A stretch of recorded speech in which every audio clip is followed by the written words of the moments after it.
Saúl Méndez, bienvenido. Bueno, buenas tardes, un saludo a todos los oyentes, a ustedes que están aquí en cabina. Un placer una vez más volver a compartir tribuna, ahora con la fórmula que veo del nuevo formato, Barleta. Bueno, yo quiero agradecerle, yo iniciaría no por el caso Tito Afu, yo iniciaría por el tema del Estado fallido. Yo creo que nosotros en el 2007 hicimos un congreso de Frenadeso, que fue el congreso constitutivo ya después de algunos años. E interpretamos dos cosas de cómo está la sociedad panameña. Por un lado, las instituciones, que cada vez es más evidente la corrupción generalizada e institucionalizada. Es decir, la corrupción en el país es legal, para que hablemos de una manera más clara, institucionalizada, y que sin duda, para ello nosotros analizábamos hasta ese momento los gobiernos que habían transcurrido, la fórmula dignatarios, burócratas de alto perfil en el gobierno y empresarios. Esa es la fórmula que se conjuga en la corrupción, porque aquí la corrupción nada más queremos verla en el funcionario público. En realidad aquí hay empresarios metidos en todo esto. Y digamos que cada vez más es claro la situación de un Estado fallido. Y voy a pasar a explicarme, fíjate. En estos momentos, los 60 diputados que han ocupado sus curules, más de 2/3 de los mismos tuvieron que ver con recursos provenientes del PAN. Están electos, reelectos y además han posesionado la curul. Es decir, que de ahí nadie los mueve en los próximos 5 años. Esos mismos personajes que están hoy en el Palacio Legislativo, que en su momento eran de gobierno y de oposición, ¿verdad? Es claro que utilizaron recursos del PAN. Ahora, hay una crisis también en función de lo que se llama el órgano judicial. Entonces, estos señores, ¿con qué catadura moral pueden juzgar a magistrados, por ejemplo? Magistrados que... de la misma manera en que hoy se ventila un caso en particular de un funcionario, a mi juicio funcionario de poca monta, pero con muchos recursos, entonces se sienta en el banquillo del acusado a uno de los magistrados de la Corte por tema de enriquecimiento ilícito, que sitió Pipo y demás. Exacto. Además, otro magistrado públicamente sale a decir que ahí se venden fallos y demás, que no es nuevo eso, además, eso es una declaración chistosa un domingo en la mañana, ¿sí? Así es. Pero mira quién la hizo, y en un derecho, mismo magistrado. Y en derecho hay un principio que reza de la siguiente manera, que se ha convertido hasta en refrán popular: a confesión de parte, relevo de prueba. Una vez tú confiesas un delito, no hay más nada que probar. Entonces, la descomposición que hay allí, a ello hay que sumarle la descomposición del órgano ejecutivo, en el que todas estas bellezas que están saliendo a la luz pública del gobierno pasado, ¿verdad?, muestran la situación como se daba allí. Y debo recordar también que el gobierno pasado llega de la mano del actual presidente de la República, ¿verdad?, que ganaron las elecciones, y gran parte de los problemas de demás y demás fechas, leyes que se aprobaron, tuvieron pues la participación activa del actual presidente de la República, siendo vicepresidente su partido, que estaba en gobierno en esos momentos, y tenían, cuando recién llegaron, tenían la mayoría de los diputados en la asamblea. Entonces nosotros estamos frente a un Estado fallido, un Estado en el que el orden constitucional y legal en realidad está perdido, en el que la Procuraduría General de la Nación no juega su papel, la Contraloría General tampoco juega su papel. Por ejemplo, en este tema electoral que ustedes inician planteando, ¿cómo tú te explicas que se anulan unas elecciones con una persona que utilizó plata del Estado y que esa persona puede ser candidato? Y ganó, pues. Y bueno, no, el solo hecho de presentarse como candidato. Ya, exacto. Ya un exabrupto. ¿Me explico? Entonces, ¿cómo tú pruebas en un proceso de impugnación electoral que un individuo usó plata del Estado y tiene la posibilidad de volver a correr? Entonces, que bueno, que la jurisdicción penal, que esa es otra jurisdicción y demás. Entonces, ¿qué te digo? La corrupción está institucionalizada, porque cuando eso ocurre, si tú agarras a alguien utilizando los recursos del Estado, que dice el Código Electoral que no pueden ser utilizados, y además en la jurisdicción electoral también hay jurisdicción penal, ¿verdad? Entonces, y te dicen, no, puede correr. ¿Qué te dice eso? Que la corrupción está institucionalizada y después te salen los abogados que son magistrados, asesores y demás. Es que bueno, que la ley no lo permite. O sea, la ley no se permite para unas cosas, se institucionalizan para otras. Lo que dice la ley que es, no es. O sea, este país está torcido a todas luces. Este análisis que nosotros hemos hecho no es un análisis nuevo. Es la concatenación, por llamarlo de alguna manera, de los 25 años post-invasión, en el que este mismo problema de corrupción se presentó desde el gobierno de Endara, siguió en el gobierno de Pérez Valladares, se desarrolló en el gobierno de Mireya Moscoso, en el gobierno de Martín Torrijos y ahora en el gobierno de... Es como una escalera, un peldaño te lleva al otro. Entonces la descomposición actual del sistema es obvia y es notoria y no hay una salida. No hay una salida. Un pueblo que la está resintiendo cada vez más, me parece. El pueblo... Ese es mi criterio, yo apuesto al pueblo. El pueblo es el sujeto histórico de las transformaciones del mundo, no solo en este país, sino en todos los países. Nuestro pueblo es un pueblo que, como el resto de los pueblos del mundo, han sido manipulados. La opinión pública tiene sus tendencias, ustedes ven eso claramente en las grandes corporaciones de medios de comunicación. Por ejemplo, para sentar al magistrado que hoy está siendo investigado y que está en el banquillo de los acusados, por decirlo de alguna manera, aunque sabemos que cuando llega al pleno de la asamblea, cuadra 72 votos o 2/3 de esos votos para que... O sea, esto va a ser una pantomima más. Es más fácil en un gallinazo. Sí. ¿Pero qué quiere decir con esto? Se alinearon todos los planetas. Por ejemplo, el día que se presentó la querella penal por un grupo de ciudadanos, eso fue cadena nacional. Al día siguiente había todos los periódicos... El día que se fue a los jueces de garantía, eso estaba en cadena nacional. Nosotros hemos presentado querella contra 3 magistrados por corrupción, por abuso de autoridad, de translimitación de funciones. Y eso, ¿con qué dificultad salió a la opinión pública? Claro, no son los ricos los que están diciendo este tiene que caer. Son los pobres que desde abajo empiezan a crear sus propias posibilidades en función de la corrupción que hay en la Corte Suprema de Justicia. Pero eso no le da ninguna connotación. Sale a la fuerza, porque por la ya fuerza. Por la fuerza de la razón no pueden seguir ocultando, pero lo minimizan. Claro. Yo he visto, por ejemplo, en algunas corporaciones de medios que dice Saúl Méndez dijo esto, 30 segundos, ¡ra! Pero no ponen a Saúl Méndez a decir lo que él dijo. No sé si me estoy explicando. Claro. Entonces, en realidad, esta descomposición es una descomposición generalizada.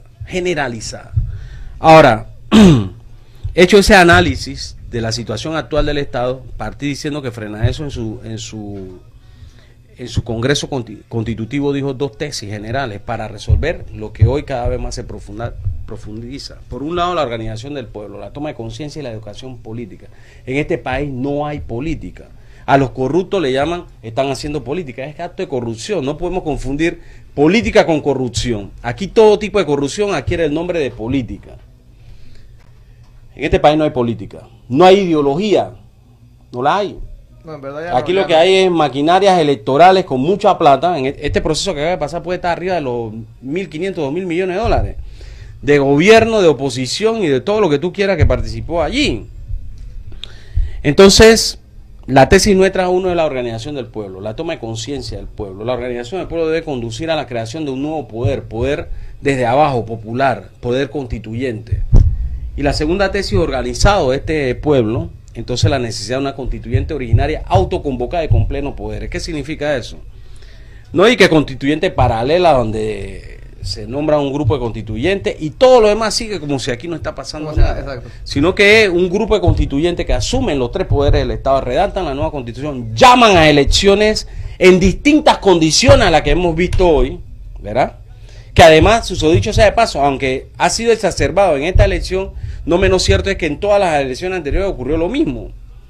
Por eso digo, esto es una escalera donde la descomposición es como si tú agarraras un pedazo de carne y lo dejas al aire libre hoy. Hoy a lo mejor no empieza a oler a podrido, pero mañana huele a podrido, pasado mañana tiene gusano y el olor putrefacto se va a ir intensificando en la medida que quede expuesta. Bueno, así está nuestro estado. Empezó por dejarse al aire y ya va la descomposición, va de tal manera que obviamente la salida a un problema de esta naturaleza tiene que ser por el pueblo. Pero por un pueblo organizado, consciente, políticamente educado. Eso es lo que hoy nosotros no tenemos. Tenemos un pueblo amorfo, manipulado, de política no entiende el concepto, no entiende de ideologías, y bueno, la mezcla de todo eso es el resultado de lo que hoy tenemos. Que yo analizo del sistema y de sus representantes hoy, están tratando de recomponerlo desde la misma estructura corrupta de poder. Por ejemplo, aquí se habla de estos actos de corrupción que estamos viendo. Por ejemplo, el director del PAN, pues. La mayoría de estos casos, y de los más pesados, de los que son la oligarquía que estaban en ese gobierno, a esos tipos nadie se atreve a tocarlo. No sé si me estoy explicando. Decía, a los peces gordos reales nadie se... Bueno, el caso de Guardia, que no es ningún pez gordo, o de Fede Rufino, que tampoco lo es, pero que yo no los exonero de sus responsabilidades. Habrá que ver el proceso que lo juzga, a ver si llegan a las pruebas contundentes. Pero aquí, por ponerte un ejemplo, lo que usaron hoy, dinero del PAN, y que están electos ya, ¿tú sabes por qué nadie lo va a poder tocar? Porque ya venció el periodo para poder impugnarlos, ¿verdad? Para poder impugnarlo. ¿Cómo yo le llamo a eso? ¿Sabes que existe una figura delictiva que se llama lavado de dinero? Yo he acuñado algo que se llama lavado judicial. Es decir, por términos, por tecnicismo, todo este tipo de cosas pasan, todo este tipo de demanes pasan y no pasa nada. Entonces, el pueblo, en su incredulidad, lo único que sabe decir es, no pasa nada. No pasa nada, y pareciera que no va a haber un cambio. No, y llega situación. Todo el mundo y se queda pasivamente que no pasa nada. Tenemos a alguien al aire. Buenas tardes. 229-5982, está al aire. Se cayó la llamada. Mil disculpas, amigo oyente. Habilitamos la línea también para seguir compartiendo esta hora con Saúl y nuestro oyente. Barleta, ¿qué ibas a preguntar? No, estoy totalmente de acuerdo con muchos de los planteamientos de Saúl. Está totalmente claro. Y mira, ajeno a ideologías políticas, estamos partiendo de una realidad. Que la carencia de ideologías políticas en nuestro país está galopando. Y es real. No existe. Es un asunto real. No existe. Se han perdido la idiosincrasia, la identidad propia de los partidos políticos ha ido desapareciendo paulatinamente por un proceso clientelista, por un proceso netamente económico en función de poder. Y eso es una situación que hemos venido denunciando ampliamente. Estoy seguro que posiblemente una de las soluciones a esta problemática sería una recomposición moral de la patria, así se llamaba en un tiempo un movimiento, ¿no? Habría que tener una recomposición, habría que tener una nueva constitución, habría que arreglar todos los entuertos legales que actualmente nos llevan a tener las situaciones escandalosas que estamos teniendo en este momento. Pero eso ya es una situación bastante más amplia. Buenas tardes, está al aire. Buenas tardes, Barleta y Ahmed, y al señor Saúl ahí también, hombre. Mira, y es el tema que están tocando del tema de los partidos. Mira, ya aquí está comprobado con esto que pasó de AFU. Aquí nadie está votando ya por partido, Amé y Barleta. Ya aquí la gente vota por la persona, porque bueno, le simpatiza y punto, ¿no? Porque como se dice, aquí ya eso de ideología se perdió y se ha perdido por los mismos partidos. Aquí los culpables de que pase eso son los mismos partidos. Aquí y por su forma de trabajar con ese clientelismo, eso lo cambia. Aquí sí que el PRD está listo para la foto, hermano. Esa mística, esa cosa que tenían antes. Mira tú, Tito Afú invocando ayer a Torrijos, y era CD, y que Torrijos me enseñó, o sea, que él es un CD torrijista. Imagínate por dónde va la cosa. Pero y bueno, y en ese punto también quisiera preguntarle al señor Saúl que qué pasó con el FAP. Ya murió, ya eso, ¿qué quedó? O sea, fueron simplemente a hacer, como se dice, una pantomima. Esto, ¿en qué quedó eso? Y para ver si no puede dar luces, ¿no? Porque en algún momento pensé en apoyar, pero veo que la cuestión como que nada más fue una calentura del momento. ¿Y en qué quedó eso? Gracias. Gracias al amigo oyente. ¿En qué quedó el FAT? Dice el amigo oyente, Saúl. Bueno, mira, yo, a las 7 diagnósticos que hemos hecho, no cabe duda de que nosotros estamos yendo a la raíz de este problema. No podemos quedarnos en las ramas. Quedarnos en las ramas es hacer un análisis superfluo de cómo ganó AFU, si tuvo la capacidad o no. O sea, este problema no se resuelve de ahí. AFU no debió haber sido candidato para empezar por ahí. Porque si usó el dinero del Estado, como está comprobado, no podía ser candidato. Pero eso es lo que significa un Estado fallido. Por otro lado, frente a la pregunta del amigo, yo diría lo siguiente. Tú recuerdas que yo hice algunos programas. Yo aquí expliqué lo profundo antidemocrático que es el código electoral. Fíjate, en 30 segundos, el estimado amigo hace unas apreciaciones. es su derecho a hacerla, pero él no tiene la más remota idea de qué significa hacer un esfuerzo de esa naturaleza, planteando que tú no compraste a más de 80.000 personas, ni un real para que se inscribieran, sin estructura partidaria, un partido. En 6 meses tuvimos que hacer el Congreso Constitutivo, después que recogimos las 80.000 firmas, hacer el Congreso Constitutivo, llamar la primaria presidencial, escoger, nosotros escogimos a menos de la mitad de los candidatos para poder participar, ¿verdad? Y por ponerte un ejemplo, para que el amigo reflexione y el resto de los compañeros que escuchan reflexionen. Nosotros tuvimos un candidato allá donde es el área de José Muñoz, el llamado Arena Muñoz. Sí, él estuvo el viernes aquí. Bueno, ese señor manejó 19 millones de dólares. El candidato nuestro fue con 200 gorras, 200 suéteres, un pequeño equipo de 4 o 5 personas a buscar los votos de la población, ¿verdad? Eso es para que tú veas cómo son la disparidad. La supuesta competencia que no es tal. Y la verdad es que a este país hay que adecentarlo en función de la conciencia. Yo recuerdo cuando nosotros estábamos inscribiendo gente, la gente el pueblo que tú abordas te decía que bueno, ¿y tú qué me vas a dar? Porque la gente lo que interpreta es que lo que le han educado a que es política es repartidera de cosas, de plata y una serie de cosas. Entonces nosotros le decimos cuánto tú cuesta, cuánto tú te vendes. Ahora, ¿por qué hago esta explicación? Porque él dice, bueno, parece que fue una calentura, etc. Claro. No. Este es un movimiento social que dio un paso importante y trascendental que no tiene precedente en la historia del país. Sí, lo hicieron de hombre, como se dice. Me explico. Sin recursos. Fuimos a una campaña que fue la peor campaña en clientelismo que ha habido en los últimos 25 años, la peor de todas. Y en realidad la gente no vio en nosotros, ni nosotros tuvimos la capacidad de vender un proyecto de esa naturaleza, es decir, nuevas ideas de profundidad como la que estamos discutiendo. Ahora, ¿fue una calentura? No fue una calentura. Una vez se dieron los resultados, nosotros empezamos un proceso hacia abajo, hacia las bases, a preguntar qué ocurrió, a consultar qué ocurrió, porque la gente pareciera que está esperando como que alguien baje de algún lado, ¿verdad? Y haga magia, dice, todo cambió y cambió. Eso no funciona así. Para un cientista social, que es lo que nosotros somos, y luchadores sociales, entendemos que el sujeto de la transformación es el pueblo, y cambia su mentalidad. No es un acto de que tú firmas un decreto, no. Es un problema de organización y de educación. Entonces nosotros estamos en una fase en la que empezamos a discutir qué fue lo que ocurrió. En el escenario nuestro estaba la sobrevivencia del partido. En el escenario de muchos guiones de los partidos tradicionales decían lo mismo. Pero en el escenario de los votos no ocurrió. Entonces estamos discutiendo ese tema. ¿A qué conclusión vamos a llegar? Bueno, yo creo que ya estamos aproximándonos al final del cierre de las consultas para anunciar qué nosotros pretendemos hacer con el FAN. Si el asunto quedó allí, si vamos a volver a reinscribirlo, porque al no alcanzar el 4%, que esto no lo sabe la gente, el pueblo, al no alcanzar el 4% de los votos, tú desapareces automáticamente como partido. Tiene que empezar en cero. O sea, dicho eso, al no alcanzar el 4% de los electores que votaron, desaparece como partido. Todavía no hay la resolución del Tribunal Electoral porque no han cerrado, no han podido cerrar el proceso electoral por todas estas impugnaciones y estas nuevas elecciones que se están haciendo. Pero una vez eso concluya, lo que debe salir a renglón seguido, me imagino, unos meses después, unos días después, una semana, no lo sé, una resolución que diga que el FA ya no existe como partido. En ese momento nosotros tendremos la posibilidad de poder saber, terminada nuestra consulta, si valdría la pena volver a hacer un esfuerzo de esta naturaleza, ¿verdad? O qué tipo de situación podemos presentarle al país en función de este tema. Así que esos son los senderos que hemos tomado ahora. Ahora, este no es un proceso fácil. ¿Por qué? Porque yo creo que la gran derrota de nuestro pueblo es de carácter ideológica, es en la idea. El que lo oprime, el que lo humilla, el que lo está vilipendiando, todavía nuestro pueblo lo ve como opción y lo elige.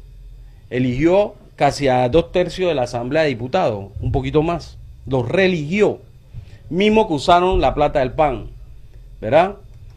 Eligió un ejecutivo proveniente de una alianza que llevó a un gobierno como el que ha pasado a la presidencia. Y la supuesta oposición, que es el recambio, o sea, todo está descompuesto de manera tal de que, ¿cuál es tu opción? No la hay que construirla. Saúl, disculpa, tenemos a alguien en el aire. ¿Hay alguien ahí? Disculpen. Disculpe. ¿Está al aire? No se preocupen. No, muchas gracias por su espera. No se preocupen. Mire, hay mucha realidad en lo que acaba de mencionar y, señores, es simple y sencillo porque estamos hablando de hace más de 20 años de un cambio educativo. El panameño no entiende qué es la república. Y muchas personas me han preguntado, oye, pero ¿hay posibilidad de que realmente salga, por decir un ejemplo, el magistrado, después de que lo juzguen aquí en Panamá, porque por instituciones internacionales sea invalidada la decisión? Yo le digo, toda vez que no existe algún tipo de limitación para conseguir a los mejores para que tomen esas decisiones, me refiero específicamente a los diputados, va a seguir pasando esto. Pero para poder cambiar eso hay que cambiar la Constitución. Pero para poder cambiar eso hay que entender que es una Constitución, que es simple y sencillamente lo que queremos construir como país. Y no lo entendemos. Y el pueblo de Los Santos, lamentablemente, ha alimentado a una persona que tiene maestría en trance, y todo el mundo lo sabe, y fue demostrado y fue sancionado por eso, pero la Constitución no le permitió dejar de correr. Entonces, por eso es que la diferencia de nuestros humildes 111 años como existencia como país limita nuestra capacidad. Pensemos todos en el país que queremos tener, y entonces podemos hacer algo. Muchas gracias. Muchas gracias, Gracias a al usted, oyente. amigo oyente, por su llamada al 229-5982. Hay que aterrizar, Saúl, Mira, pero está el difícil. el tema de educación, esto es un sistema. ¿Cómo funciona un sistema? Fíjate, estamos aquí en una emisora. Esta emisora tiene un transmisor, tiene micrófono, tiene todos los elementos. Si tú desconectas a uno, puede ser que tú no salgas al aire. El sistema político, económico y social que nosotros estamos viviendo tiene un problema, la educación. Yo recuerdo perfectamente, aquí habían no más de 5 bachilleratos. Estaba el bachillerato industrial, estaba el bachillerato en ciencia, el comercio, el de letra y el agropecuario. Cuando era la era de la globalización, en el gobierno de Ernesto Pérez Valladares, que era una continuidad del gobierno de Guillermo Endara, el plan Ford, que llamaron de privatizaciones, de neoliberalismo, aquí se crearon más de 400 bachilleratos y que para poner al país a tono con la supuesta economía global y demás. La educación es un fracaso, pero no es un fracaso porque sí. El panameño desconoce lo que ocurre no porque sí, sino porque el mismo sistema ha concatenado la situación a eso. Después por último vino la ministra que se fue en el gobierno pasado, Lucy Molina. que nuevo currículum, que tal por cual, pero en realidad es un fracaso lo que estamos teniendo, Un fracaso por decirlo, un fracaso intencional, que esa es la palabra, intencional, igual que la ideología, el hecho que el pueblo Y no tenga es una casualidad tampoco ideología. que los medios te bombardeen en novelas No. y el Chavo Ni del que- 8 y ni- tontería ni- de esas. Bueno, ya si fuera el Chavo del 8 tú dices algo de entretenimiento, pero aquí hay cosas que te venden de entretenimiento como novelas de narco, matones, o sea, los medios masivos de comunicación juegan un papel ideológico, de dominación ideológica en la sociedad. Es verdad. Entonces los grandes temas, los temas de verdad en este país no se discuten. Entonces, estamos sujetos a una idiotización de la educación. Bueno, Prácticamente. estamos en una crisis, diría yo, que esa crisis, como vivimos en ella casi de forma permanente, ya nosotros no la entendemos como tal. Creemos que es cotidiana y es normal. No sé si me explico. Mira, te voy a dar otro ejemplo para que tú veas en el debate de las ideas. Cuando nosotros, la fuerza sindical que representamos, decidimos sacar la discusión del salario mínimo de 4 paredes refrigeradas donde se discutía anteriormente, nadie se daba cuenta, nosotros empezamos a denunciar y empezamos a decir que hacían falta en esos años $700 como salario mínimo. El mismo trabajador, el que lo va a recibir se echa a reír, él lo ve impensable. No sé si me explico. Sí. Pero solo basta ver el tema del costo de la vida y tú ves que hoy tú necesitas más de $1.500 para poder sostener a tu familia y no con lujo, sino para poder comer. No sé si me explico. Entonces, ¿qué significa eso en la idea? En la idea es que las personas, el individuo, hombre o mujer, que son los sujetos de la realidad que viven, te dicen, todo está caro, pero cuando tú le preguntas, ¿qué tú propones como salario? Si tú le pones una cifra muy alta, él mismo no se la cree, o sea, él no cree que eso es así. Entonces, ¿qué te lleva a eso? A ver, que no hay un pensamiento crítico, que no hay articulaciones de las ideas claras. Y claro, después de las elecciones del 4 de mayo, los gurús, no, que la interpretación es que el pueblo dijo que la asamblea es de oposición, que no sé qué. Entonces, todas esas opiniones de matriz de opinión va sembrándola a la gente y que determinadas ideas. En la repetición de las ideas vuelve verdades, ¿no? ¿Me explico? Tenemos Entonces, ahí en el aire. Buenas tardes.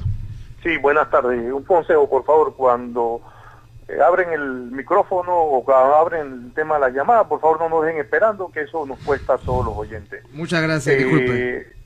Una reflexión en cuanto a lo que está diciendo el compañero Saúl. Es cierto lo de la crisis, pero la crisis la tenemos a todos los niveles, como dice el compañero Saúl. Excelente exposición. Cuando el señor presidente, el expresidente Martínez sale diciendo las cosas que dice, y el presidente Varela se queda callado, el que calla otorga. Entonces esto está podrido cuando el señor Martinelli dice que le dio plata a todos los arnulfistas en el PAN, que le dio a los diputados, que le dio, sale diciendo públicamente que el diputado Barría es un ladrón y un coimero, y el diputado Barría no dice nada. Entonces esa es la crisis que estamos creando de todas las instituciones, cuando la esposa del presidente Varela sale diciendo cosas que no debe, y el Martínez le contesta cosas increíbles. Entonces a eso estamos, llevando al país a un desbordamiento de pasiones y una falta de crisis de tolerancia total en todos los sistemas. Saludos. Saludos y gracias, y disculpa por la demora. Fíjate, el punto que se señala, hay un momento en el que tú no crees las cosas que te dice la clase dominante que está en el poder. Pero hay momentos en los que tú tienes que creer lo que ellos empiezan a tirarse uno y otro. Fíjate, yo recuerdo perfectamente, como si fuera ayer, cada gobierno que se va, apenas inician los 100 primeros días, el gobierno que llega y que denuncia corrupción. Sí, ¿Quién está preso? ¿Quién está preso? Ninguno. El único preso aquí que ostentó el poder real es Manuel Antonio Noriega. Y está preso en un juicio donde él no tuvo presencia. Según la constitución, tú tienes que estar en presencia en el juicio. Y está preso. Es el único, pero de ahí para adelante, todo el que robó, todo el que metió la mano. Aquí hay crímenes de lesa humanidad que no se han investigado. Y tú no ves que nadie levanta eso, salvo nosotros a través de nuestros medios populares que tenemos. Pero partiendo en Boca del Toro, en el gobierno de Endara, en el área fronteriza, allá los policías mataron a unos ciudadanos que estaban peleando unas tierras. Era una ocupación de tierra. En el gobierno de Pérez Valladares estuvo muerto Rufino Frías y 3 personas más en medio de una reforma al Código de Trabajo. A Rufino Frías le disparó en la cabeza a un policía, a un sargento. Eso es lo que dice el expediente. Nunca lo jugaron, nunca lo encontraron, nunca encontraron el arma. En el gobierno de Martín Torrijos, aquí asesinaron a 3 dirigentes sindicales de Suntra, Ali Romy Smith, Luis Yargüelle y Osvaldo Lorenzo. En el gobierno de Martinelli, aquí se asesinó en Colón, en Changuinola, en San Félix, y todos esos crímenes de lesa humanidad cometidos por el Estado están impunes. Tú no ves que nadie levanta esas banderas. No se permite hablar de eso a la población y recordarlo. Aquí es masacre. Cuando tú utilizas las armas del Estado para masacrar a la población, en el estatuto del organismo internacional está establecido los crímenes de lesa humanidad por los Estados. Entonces eso no se juzga.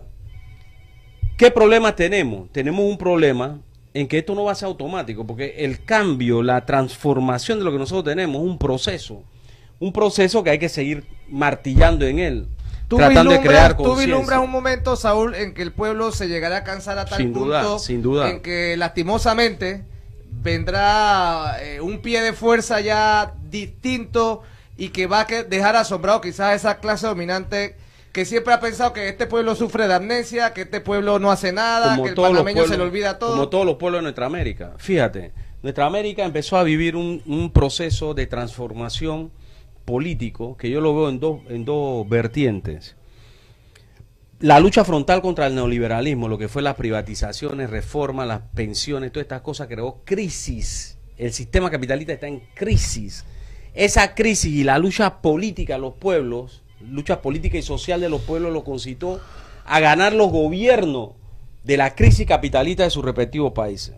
Llegaron fuerzas divergentes de distintas connotaciones de izquierda, progresista, etcétera, y han ido gobernando las crisis generadas de los gobiernos de derecha, ¿verdad?, para tratar de humanizar la situación de exclusión en la que estaban puestos los pueblos de América. Así empezó el tema en Venezuela, así el tema de Brasil, así el tema del Uruguay, así el tema de Argentina. En Argentina era la panacea. El gobierno de Menem había vendido una Argentina de primer mundo. Quebraron los bancos, el corralito, eso dio paso a los Kirchner. Porque los pueblos en su lucha fueron buscando salidas a su problema. Panamá como así que no ocurrió encuentra salida en Paraguay, ese aspecto. ocurrió en El Salvador, en Nicaragua. Bueno, claro, nuestros pueblos, como otros pueblos, todavía no encuentran la salida de sus problemas. Pero claro, la salida de su problema, entonces también los gurús empiezan de que no, que viene algo que nadie conoce, que cuidado, a aterrorizar tenemos la alguien- mente de la gente, ¿no? Tenemos a alguien llamando. Marquito.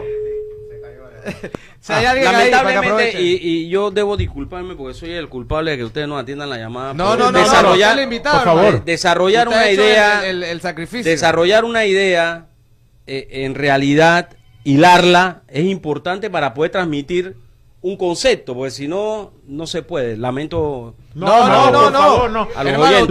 Lo que pasa es que nosotros somos uno de los pocos programas que nos gusta en vivo complementar, Claro. complementar. que damos un espacio para que nuestros oyentes opinen al aire.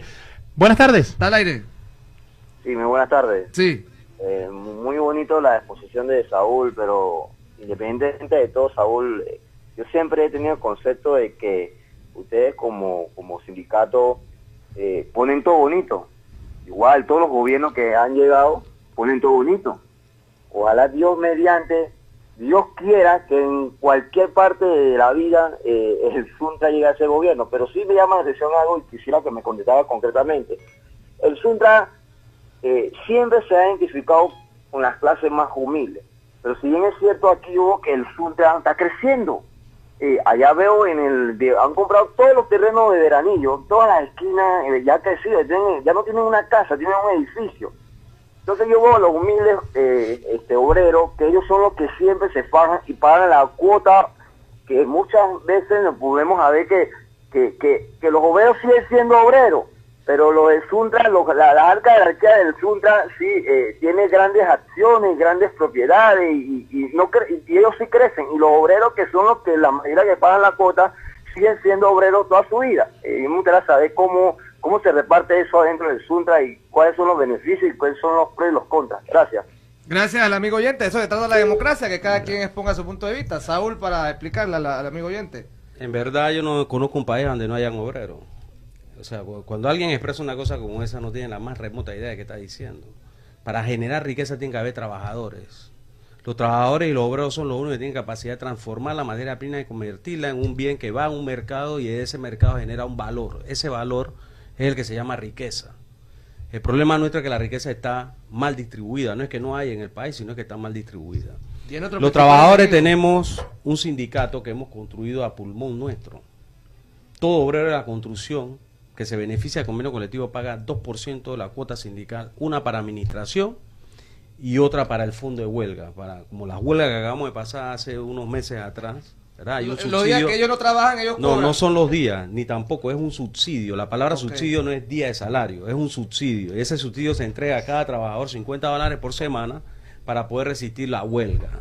Cuando nosotros somos muchos, obviamente eso muestra la capacidad que tú tienes en un momento determinado para un asunto de eso. Había en ese momento aproximadamente 100.000 trabajadores en huelga y recibieron subsidio mientras demoró la huelga por 2 semanas. Ya eso puede ahí hacerse cualquier fórmula Claro. matemática. Por un lado. Por otro lado, que Suntra crezca muestra la capacidad que tenemos, no solo de autofinanciarnos, porque esto no lo regala nadie, Exacto. ¿verdad? Sino de autofinanciarnos, autogobernando y hacerlo de forma honesta, ¿verdad? Los obreros de la construcción van a seguir siendo obreros de la construcción, porque ese es el oficio que ellos escogieron, esa es la forma en la que dignamente Se llevan el ganan salario la- a su el pan casa, con la que educan a sus hijos, a sus mujeres. Entonces, cuando tú escuchas a una persona decir, no, que siguen siendo obreros, que los pobrecitos, o sea, esa persona no tiene la más remota idea de lo que está diciendo. Ahora, que el Suntra crezca, que tenga sedes en distintos lugares, es una demanda dentro del Suntra. El Suntra se autogobierna. Y en efecto hemos construido ahora un edificio, que es la sede principal del sindicato, que tiene 3 plantas, que tiene un auditorio para reunir a toda la dirigencia nacional, que tienen las salas de reuniones de los distintos grupos de trabajo, que tiene, Muy bonito y qué sé moderno yo, ese edificio. la junta directiva. Entonces eso muestra la capacidad de gobernarnos.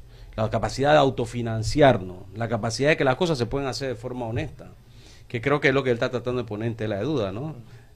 Y obvio está que en la medida en que Suntra crezca, tiene la capacidad de arrancarla a la patronal, que es a la que le arrancamos nuestras conquistas, ¿verdad? A los empresarios para los cuales los trabajadores laboramos, aumentos de salario y demás. Por poner un ejemplo, un albañil reforzador de carpintero gana $4 la hora. Yo quisiera saber cuánto gana el que llamó, por hora.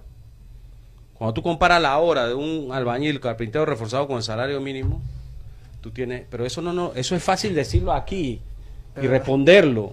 El problema es conquistarlo. Esa es la acumulación de una lucha permanente de los trabajadores. Cuando nosotros hacemos una marcha, ¿quién nos financia la marcha de los buses? Eso sale del erario nuestro. Me refiero del sindicato.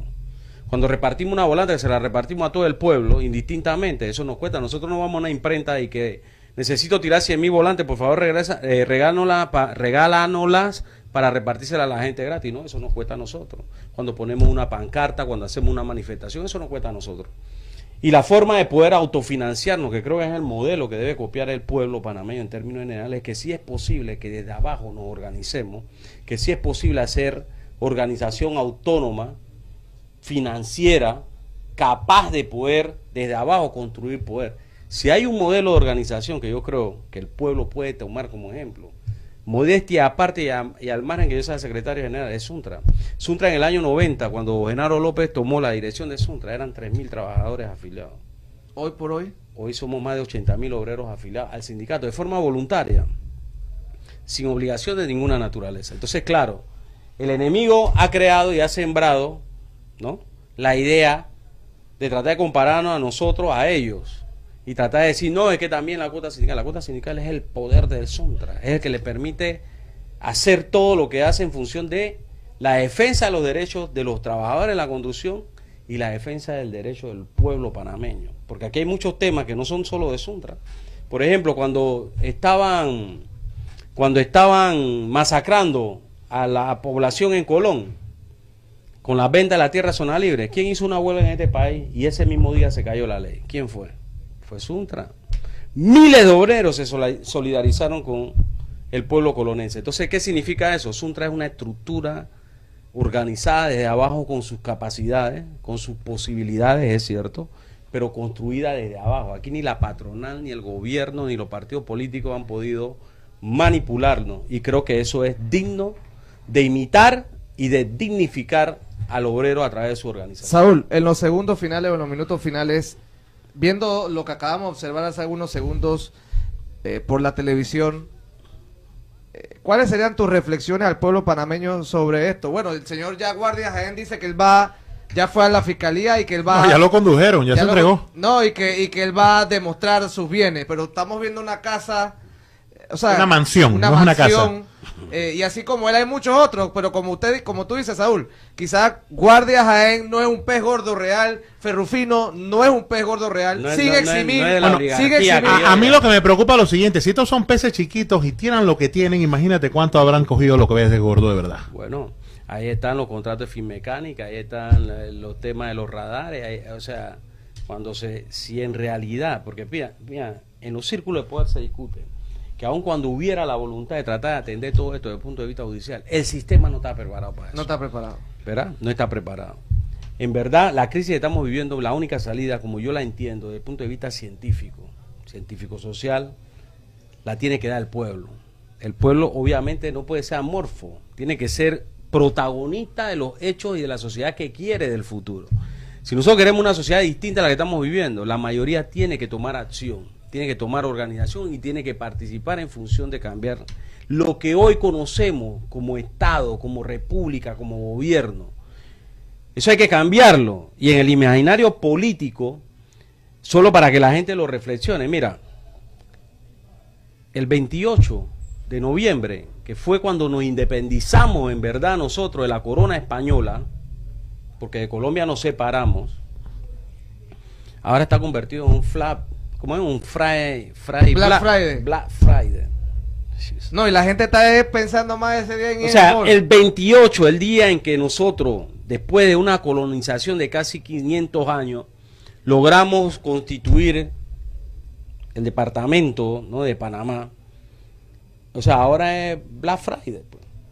Eso te dice a ti Una ola del consumismo. El nivel ideológico en el que la población se mueve. Yo te puedo asegurar que ese día este país estaba abarrotado, todos los centros comerciales y todo. Esa es la dominación ideológica a la que yo estoy haciendo referencia. O sea, cómo nosotros vamos a convertir un día nacional de esa connotación que debemos celebrar y que debemos arraizar nuestra conciencia político-social en el Black Friday gringo, por ejemplo. No sé si me explico.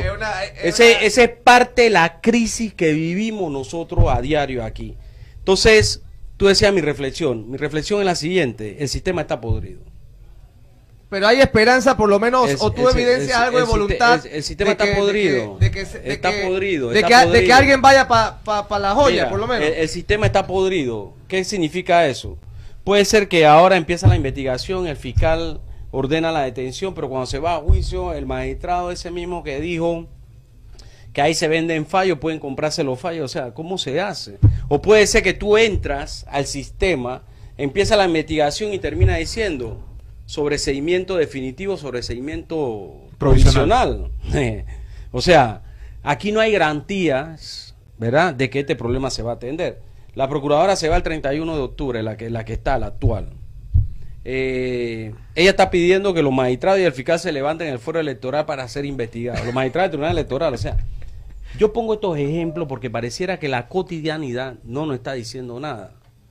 Pero en realidad cuando tú escuchas eso, tú dices, bueno, es el tribunal electoral, es la procuraduría, porque a ella también la tienen demandada, a la misma procuradora, son los magistrados de la corte, son los diputados, es el ejecutivo, o sea, la por donde uno vea. Claro, los gurús y los partidos políticos, los ideólogos del sistema están tratando de parchar para ver si pueden detener la hemorragia, pero en verdad el llamado al parto de la nueva patria es el pueblo panameño. Es la mayoría del pueblo panameño que tome la rienda. Ahora, yo quiero decir algo para que eso ocurra. No es que todo el mundo está politizado y es consciente. No. Es que ya el pueblo llega al momento que la gota derramó el vaso y tiene que tomar acciones para poder rescatar a la patria, al país, al Estado, a la nación. Y ese momento va a llegar. Y ese momento sin duda va a llegar, como ha llegado, puede llegar en distintas formas, pero en verdad el pueblo tiene un gran reto por tratar de restablecer un Estado soberano, independiente, realmente democrático, honesto. Porque como decía el oyente, no, las cosas suenan bonitas, sí, es que suenan bonitas si tú tienes una idea de cómo se va a hacer. Ahora, si tú tienes una idea y tú crees que tú no eres parte de poder desarrollar esa idea, tú lo que quieres es que llegue como, qué sé yo. Por poner otro ejemplo, aquí la historia se escribe que el hijo de Dios bajó a la tierra y lo clavaron pues en una cruz. No sé si me estoy explicando. Y era el hijo de Dios. Es decir, visto desde el punto de vista filosófico religioso, lo crucificaron. Ahora entre nosotros los mortales, ¿qué tú esperas? Pues entonces, con este ejemplo lo que quiero decir es que nada va a ser por milagro. Aquí nada va a ser de que yo llegué, traqué los dedos y resolví. Ni milagroso ni instantáneo. Es un proceso educativo. El pueblo educativo. tiene que tomar la conciencia, tiene que organizarse, tiene que buscar una ruta y en efecto, quien aspira a dirigirlo, es decir, nosotros aspiramos a dirigir al pueblo en esa lucha, tenemos que hacer más de lo que hemos hecho hasta ahora por tratar de ganar esa confianza y esa conciencia para poder hacer la transformación. Solo el pueblo salva al pueblo.